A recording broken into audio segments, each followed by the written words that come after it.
welcome to this edition of Fuel for Thought. I'm Mike Wall, Executive Director of Automotive Analysis at S&P Global Mobility. Today's episode of Fuel for Thought will be discussing the aging of the U.S. vehicle fleet. Vehicles on the road are getting older. The average age of cars and light trucks in the U.S. has risen again to a new record of 12.6 years in 2024, up by 2 months over 2023, according to a new analysis by S&P Global Mobility. I'm pleased to be joined by Todd Campau, the Aftermarket Practice Lead at S&P Global Mobility. So let's get started. First things first, let's set the stage and discuss our recent update on the average age of vehicles in the United States. Todd, thanks for joining me today for this discussion. Thanks for having me, Mike. I'm happy to be here with you. You bet. So with that, tell us a little bit about the findings from the latest update on U.S. vehicles in operation and average vehicle age. I'm mindful of the fact that we typically release this about the same time every year, and it's got to be one of the more hotly anticipated releases that we make every year. So tell us what you're seeing with the data. So as you already noted, Mike, the average age of passenger cars and light trucks in the U.S. is 12.6 years of age across the 286 million vehicles on the road. And that's a record. As noted, again, we've been setting records on average age for several years, and it has been growing post-pandemic with the supply chain challenges and everything else going on. So good news overall for vehicle maintenance and repair. Great. And to that end, Michael, you mentioned COVID, and we'll be touching on some of those important factors that have been influencing the data. But before we go down that road, I'd love to get maybe a little bit of a description from you, just at a high level. Can you discuss maybe the general methodology that we use in calculating the size of the vehicle fleet and the average age? Sure. So realistically, it's a relatively simple process for average vehicle age. So first, let me touch on vehicles in operation. So we collect data from all the states in the union. We get the registrations that when consumers go into the Department of Motor Vehicles or the Secretary of State or whatever it is for their local state, we get those records through covenants with the states, and we're able to aggregate those up into a profile. Really, it's a vehicle census each and every quarter of each and every year that gives us a representation of what the vehicle fleet looks like and how it is changing in the United States over time. From that, it really is just a simple calculation of the mean. So we understand when the vehicle was first registered. We assign a age for each vehicle, and then you add it up across 286 million, do a little bit of relatively simple math, actually, and you come up with an average age. Now, obviously, I am oversimplifying a bit because it is 286 million vehicles, and there's vehicles that come in and go out and all those things. But it's amazing how consistent the measure can be when it is across such a large scope of vehicles. I mean, that's a great point. When you're talking about the sheer size of the vehicle fleet, the fact that we have that original data coming again right from those original sources at the state level, it does offer a significant amount of insight into, again, the overall scope of the fleet with a lot of data in that. I guess to that end, as you've been parsing through all that data, are there any new or interesting trends that you're seeing in the data with this latest update? I mean, I think the data is just chock full of trends that are interesting. And so we could talk about this probably for another hour. So I'll keep it to kind of the high points. But one of the things that we've been monitoring really across this data set for the past several years, really for a little bit more than a decade now, is the shift in consumer preference from passenger cars to light trucks. We have seen a big change in consumer preference, having a lot to do with the advent of the crossover utility vehicle and the sport utility vehicle, even going back maybe even longer than a decade, where consumers are demonstrating a choice towards those utility vehicles over the sedans and station wagons and coupes of the past. And so we're really watching the vehicle fleet change before our eyes from the composition of the way the fleet looks. Really, I would submit to you that it feels like the crossover utility vehicle has really become the station wagon and even maybe the minivan of the current generation, whereas in the past, those vehicles, those shapes of vehicles, that station wagon, probably dating myself on that one, and then the minivan subsequently, that was kind of the family vehicle, has really been replaced by these sport utilities and crossovers. And that's probably one of the biggest ones. If you think about things like electric vehicles and some other things, there's also some fascinating things that we see as the fleet begins to work through some of these changes. And then the third one I would say, and I'll leave it at three for now, but when you look at vehicle age distribution, so inside average age, obviously, we can cut that down to smaller populations. And when you look at the different age cohorts, the middle age vehicles, let's say for a vehicle, we'd say middle age is 6 to 14, 6 to 15, something like that, is really growing rapidly. And there's some reasons we can maybe get into later as to why that is. But again, there are many interesting trends in a data set of this size. It almost depends who you're talking to and what the focus is as to what's the most interesting. But there's a lot going on in the fleet. And I'd love to explore that a little bit more now that you mentioned that, because I could kind of, I think, discern it in that last point. And I think it's sort of an elephant in the room with what we've seen going through COVID and then some of those supply chain disruptions. One of the things that, as I've been looking at the data in the past as well, to see just how impactful that 2 to 3 year period of time of COVID and post COVID supply chain shortages were on the vehicle fleet as a whole. Certainly, it had an impact on vehicle sales and production, which I think is obviously, well, on the sales side, a big input here as well. Can you speak to sort of that impact on that COVID and supply chain had on average age and vehicle park in and of itself? Sure. And it's certainly one of the things that I think can surprise people is how little of an impact it had on one hand, but how significant of an impact it had on the other hand. So this was obviously not our first rodeo when we went through the supply chain and the COVID and all those things. It was unique in that we'd never experienced a pandemic like that. But we could look back 10 years prior at the Great Recession and see what a large shock to the system did to the vehicle fleet. And the punchline is overall, the top line number for vehicles in operation did not change significantly. We saw a little bit of a contraction for 1 year, and that was primarily, we believe, because people weren't able to get into the DMV, and by the time they were, they chose not to and just waited out and see if they'd have to go back to work and things like that. So from an overall VIO perspective, the top line number really didn't change much, but there was a lot of moving inside that we've kind of talked about already, where a lot of used vehicles were sold, a lot of changing hands, and then the vehicle fleet began to expand again. But it was expanding slower because we had constrained new sales because of the supply chain. And so what we're going through here is kind of what we expected we would see because of the constrained new sales.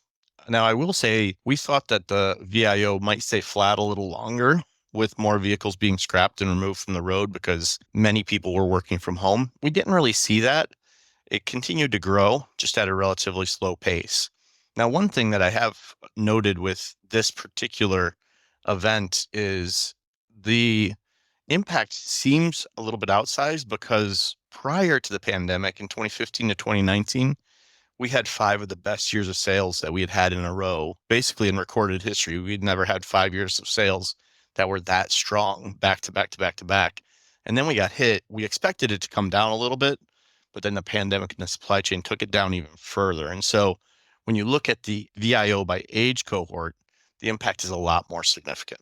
Yeah, that's a great point. No, I absolutely. And it is fascinating to see how that below this, like you said, below the surface, it really does start to have some pretty significant implications. And I guess to that end, I do want to touch on electric vehicles, but before I go there, let me step back and talk a little bit about what are some of the impacts of rising average vehicle age on suppliers and other automotive stakeholders? I think the biggest impact is in who's going to be getting the repairs and what vehicles are going to be getting the repairs. If you're in after sales, if you're an OE after sales and your business is more heavily focused on warranty repairs and maybe recalls and that the first and second owner or a lease vehicle, then right now you may be wondering why you're seeing lower sales because you're doing the same thing and maybe you're being successful and you're retaining your customers, but that pool of customers has shrank. Just to give you some numbers, in 2020, about 35% of the fleet, so this would be right at the start of 2020 before the pandemic hit, about 35% of the fleet was in that 0 to 5-ish year range. Right now, that sits at about 31, so it's come down 4 points basically, and it's going to continue to come down over the next few years, again, because of those main 5 years. And so if you're a supplier, then you may want to look a little bit more carefully at aftermarket and after sales opportunities for those mid 6 to 10-year-old vehicles. Make sure you've got your product line shored up and ready to address those needs and that you're in the appropriate channels to catch those customers. And if you're in service, you might want to look at your primary target market and make sure that you're flexing your target to make sure that you're addressing maybe more vehicles than you did in the past, because it's really kind of for the next 4 or 5 years, it's going to be following where the lion's share of customers are if you want to maximize your business. Yeah, no, definitely. That's a great point.